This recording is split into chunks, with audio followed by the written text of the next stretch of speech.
Here's another problem related to probability. Suppose that we have these probability density functions. You could rewrite them as probability that xi takes on some value. Which of the following is false if the xi's are what's called IID, and this IID stands for independent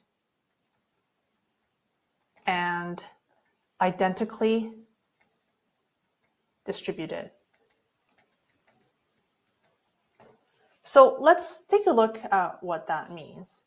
So these random variables are IID if each xi is independent of the xj's.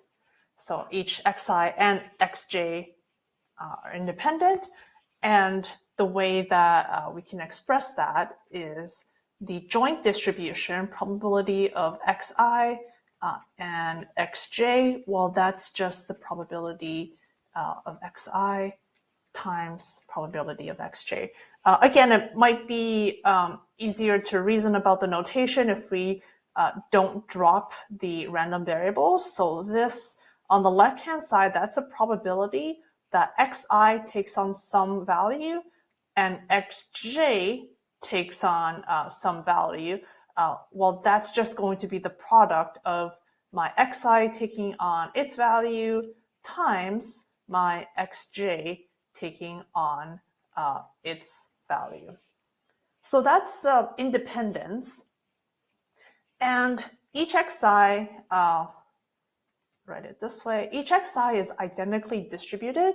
That just means that probability that xi takes on some value, let's say k, well, that's the same as the probability that xj takes on that value. These two distributions are the same. So that's what identically distributed means.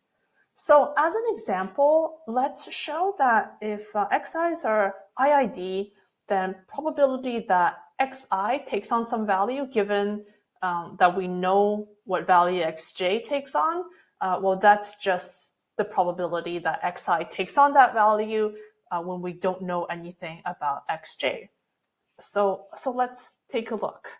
Well, probability that, actually, again, I'm going to use the more verbose notation here, probability that xi takes on some value given that my xj takes on some value. Well, from the previous video, we saw that this is just the joint distribution, xi equals xi, xj equals to that value, and then divide by probability that my xj takes on this value. So in the previous slide, I think this part, this denominator was up here. So let's keep this part in the denominator.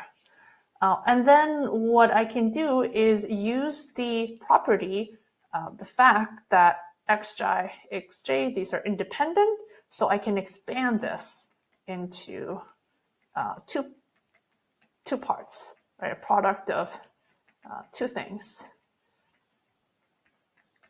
And now my probability that xj takes on the value little xj, well, that appears in both the numerator and denominator, so I can just cross it out and we have the desired result.